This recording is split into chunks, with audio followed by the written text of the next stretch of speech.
grafting. Yes. So, nag-grafting po tayo ng mulberry. At ito po ang resulta. Yes po, may ugat na siya ngayon. Yan. So, 2 linggo lang po natin siya.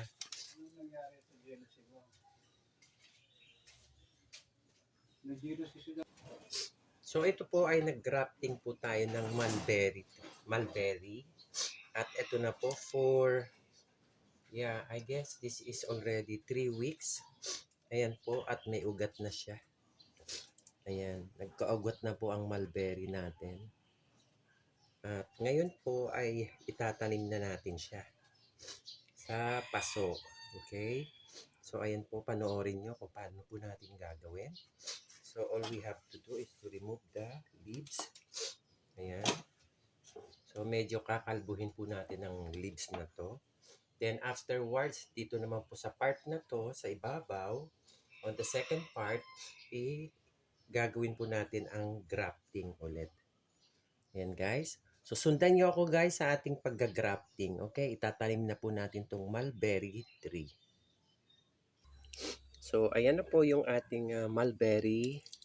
At ayan na po, successful ang ating pagga-grafting. So, ayan na. Napakarami niya ng ugat. Ayan, guys. Nakikita nyo yan. So, meron naman po tayong pangalawang puno ng mulberry.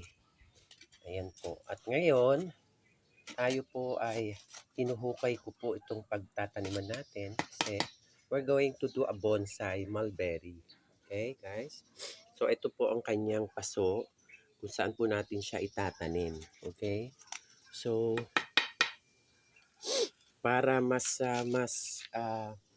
tawag dito, mas mataba ang lupa, ayan, ngayon po itatanim na natin si mulberry. Dito po, ayan. So, itatanim na po natin siya.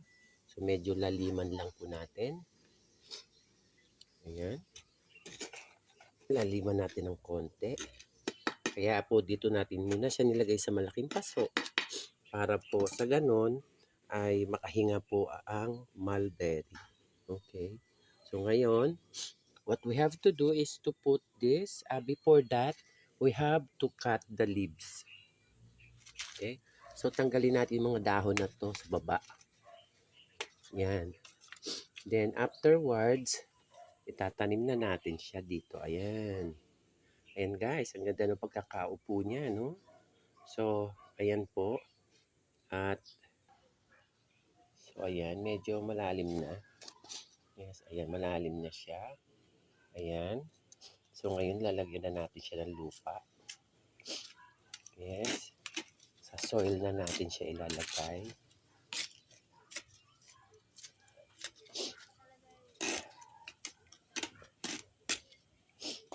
Ayan, diinan po natin para hindi siya matumba. Okay, ayan. So, ayan po ang mulberry. Ayan. Tatanim na po natin siya. At successful ang ating pagga-grafting.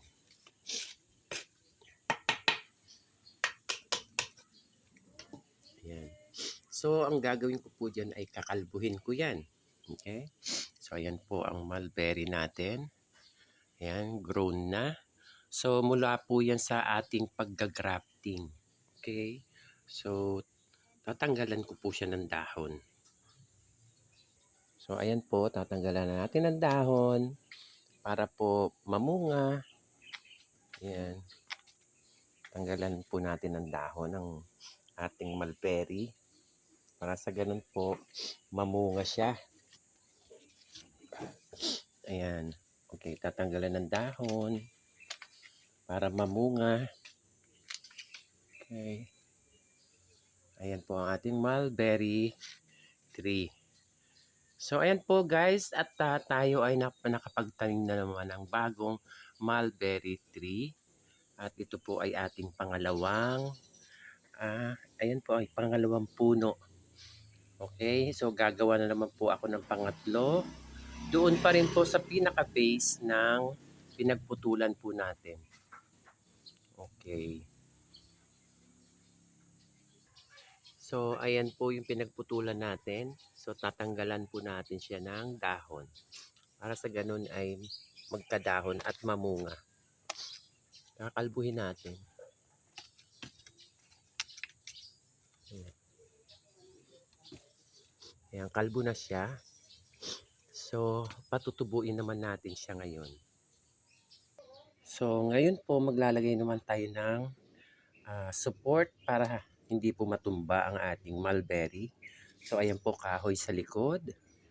Tapos lalagyan po natin siya ng ito po, zip tight. Lagyan natin siya ng zip tight para hindi po siya matumba. Okay? Ayan.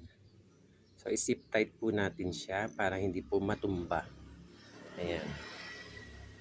So, ayan po, nailagay na po natin zip tight. At ngayon po tayo, puputulin natin. Ayan. At ayan na po. Kaugat na to?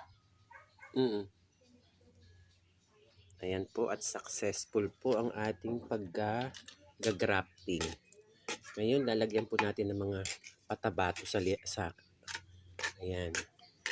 Dadagdagan po natin ng lupa na yan ng mga pinagsunugan po ng mangga at yun po ang ating magiging pataba. Ayan.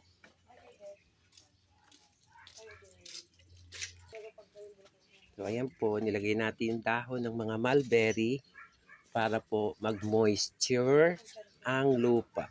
Okay? So ayan po.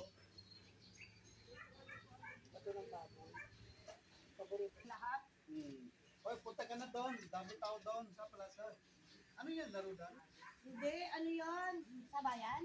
Hindi, oh, bayan yan. Dito, baka dito. Hindi, dito. Daan. Ano? Payout.